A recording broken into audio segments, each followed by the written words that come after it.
नमस्कार, आप देख रहे हैं न्यूज 24। आपके साथ मैं हूं अखिलेश आनंद। उत्तराखंड में मानसून की दस्तक के साथ ही केदार घाटी में मंदाकिनी नदी ने एक बार फिर से विकराल रूप ले लिया है। मौसम विभाग ने अगले 2 से 3 दिनों में उत्तराखंड में भारी बारिश की चेतावनी दी है, जिसके चलते केदारनाथ यात्रा को भी फिलहाल 3 दिन के लिए रोक दिया गया है। तो रुद्रप्रयाग में उफान पर मंदाकिनी नदी, उत्तराखंड में भारी बारिश की चेतावनी दी गई है। आपको बता दें, इसके साथ ही जिलाधिकारी ने 18 जुलाई तक जिले के सभी स्कूल बंद करवाने के निर्देश भी दे दिए हैं। रुद्रप्रयाग में उफान पर मंदाकिनी नदी है, ऐसे में जाहिर तौर पर चिंताएं बढ़ गई हैं लोगों की। उत्तराखंड में भारी बारिश की चेतावनी जारी कर दी गई है। अगले 2 से 3 दिनों तक मूसलाधार बारिश होगी और इसी से मुतल्लिक अलर्ट जारी करके आगाह किया गया है लोगों को कि इन इलाकों में ना जाएं। लगातार बारिश हो रही है, मंदाकिनी उफान पर है और अगले 2-3 दिनों में भारी बारिश का अंदेशा भी जाहिर किया गया है। आपको बता दें, रुद्रप्रयाग में मंदाकिनी नदी खतरे के निशान से ऊपर बह रही है और ऐसे में तमाम तरह की आशंकाएं लोगों के जहन में घर कर रही हैं कि क्या पिछले साल जो विकराल रूप मंदाकिनी का देखने को मिला था, ऐसा ही कुछ भयावह मंजर फिर से होगा क्या। 2-3 दिनों तक अभी भारी बारिश होगी। मौसम विभाग की तरफ से यह पूर्वानुमान जाहिर किया गया है। ऐसे में 3 दिनों के लिए चारधाम की जो यात्रा है वो रोक दी गई है। मंदाकिनी में लगातार जलस्तर बढ़ता ही जा रहा है। तस्वीरें आप देख सकते हैं किस तरह से मंदाकिनी ने विकराल रूप धारण कर लिया है और आने वाले 2-3 दिनों तक अगर इसी तरह से बारिश होती रही तो जाहिर तौर पर यह जलस्तर और ज्यादा बढ़ जाएगा। ऐसे में तमाम तरह की चिंताएं प्रशासन की तरफ से एहतियातन कई कदम उठाए जा रहे हैं। जिलाधिकारी ने बाकायदा निर्देश दिया है तमाम स्कूलों को कि 3 दिनों तक स्कूल कॉलेज बंद रहेंगे और जो लोग चारधाम की यात्रा पर जा रहे हैं उन्हें भी मना किया गया है कि इन इलाकों में आप न जाएं अगले कुछ दिनों तक।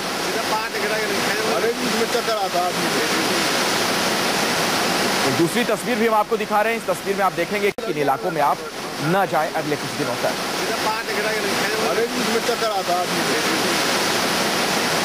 तो दूसरी तस्वीर भी हम आपको दिखा रहे हैं। इस तस्वीर में आप देखेंगे कि नदी के किनारों की साफ सफाई के लिए जो मशीन वहां पर पहुंचाई गई थी वो भी फंस गई है वहां।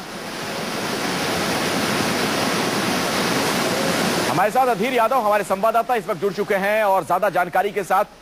अधीर, ताजा हालात क्या हैं, क्या पता चल पा रहा है इस वक्त? मैं आपको पूरी केदार घाटी में जो है इस टाइम पे बारिश हो रही है और बारिश भी काफी तेज हो रही है, जिसके कारण मंदाकिनी का जो जल स्तर है वो उसने काफी विकराल रूप ले लिया है और ये केदार घाटी से और जो रुद्रप्रयाग तक नदी के किनारे जितने भी गांव हैं, उनसे सटे हुए गांव हैं नदी से किनारे लगे हुए, उन सभी गांवों को खाली करा दिया गया है क्योंकि उन कटाव के साथ उन मकान को बहने की भी आशंका थी, जिस कारण गांव वाले जितने भी हैं उन्होंने अभी अपने घरों को खाली कर दिया है और सुरक्षित स्थान पर उनको पहुंचाया गया है। चलिए, बहुत बहुत शुक्रिया इस जानकारी के लिए अधीर आपका। और तस्वीरें भी अपने दर्शकों को हम लगातार दिखा रहे हैं। रुद्रप्रयाग में देख सकते हैं आप हालात किस कदर हो गए हैं। लगातार मंदाकिनी का जल स्तर बढ़ता जा रहा है।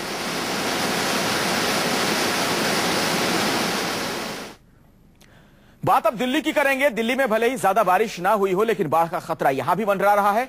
यमुनानगर में हथनीकुंड बैराज से आज 1,28,000 क्यूसेक पानी छोड़ा गया। इस पानी का 72 घंटे बाद दिल्ली पहुंचने के बाद क्या यहां पर उसका असर होगा, यह देखना बहुत अहम हो जाता है। हथनीकुंड बैराज से पानी छोड़ा गया है और ऐसे में यमुना का जो वाटर लेवल है, जलस्तर है, वो बढ़ सकता है।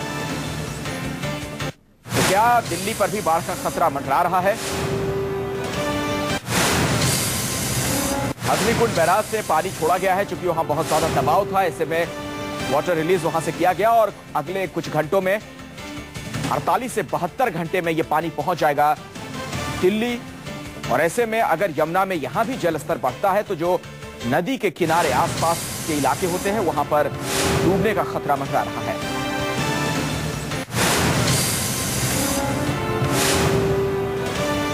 हालांकि दिल्ली वालों को अभी भी इंतजार है कि बारिश हो। इस बार मानसून की बारिश बहुत ही कम हुई है और एक आंकड़े के मुताबिक दिल्ली में करीब 50% अब तक कम बारिश हुई है।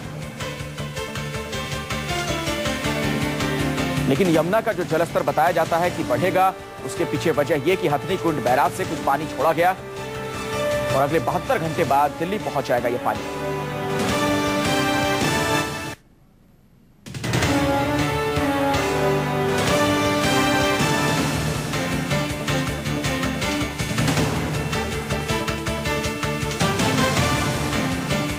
और इस वक्त हमारे साथ तिलक भारद्वाज हमारे संवाददाता जुड़ चुके हैं इसी खबर पर और ज्यादा जानकारी के साथ। तिलक, क्या बताया जा रहा है, ये वाटर लेवल कितना बढ़ सकता है, क्या बाढ़ का खतरा है दिल्ली पर?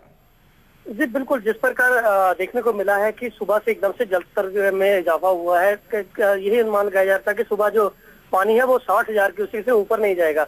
लेकिन कहीं ना कहीं जिस प्रकार पानी बढ़ता जा रहा है और 1,39,000 के करीब ये पानी पहुंच गया है, तो ऐसे में जो यहाँ से हथनी कुंड बैराज है, यहाँ से तो खतरे के निशान से जमुना काफी ऊपर बह रही है और ऐसे में यही अंदाजा लगाया जा सकता है कि जो आने वाला टाइम है वो और खतरा भरा हो सकता है। दरअसल तिलक, मौसम विभाग की तरफ से भी ये पूर्वानुमान जाहिर किया गया है कि अगले कुछ दिनों में 48 घंटे के अंदर अंदर दिल्ली में बारिश होने वाली है। तो अगर ये जलस्तर पहले से बढ़ा रहा, हथनी कुंड बैराज से जो पानी छोड़ा गया है और इसी दौरान बारिश हो गई, तो जो निचले इलाके हैं यमुना नदी के आसपास के, वो डूब सकते हैं फिर तो।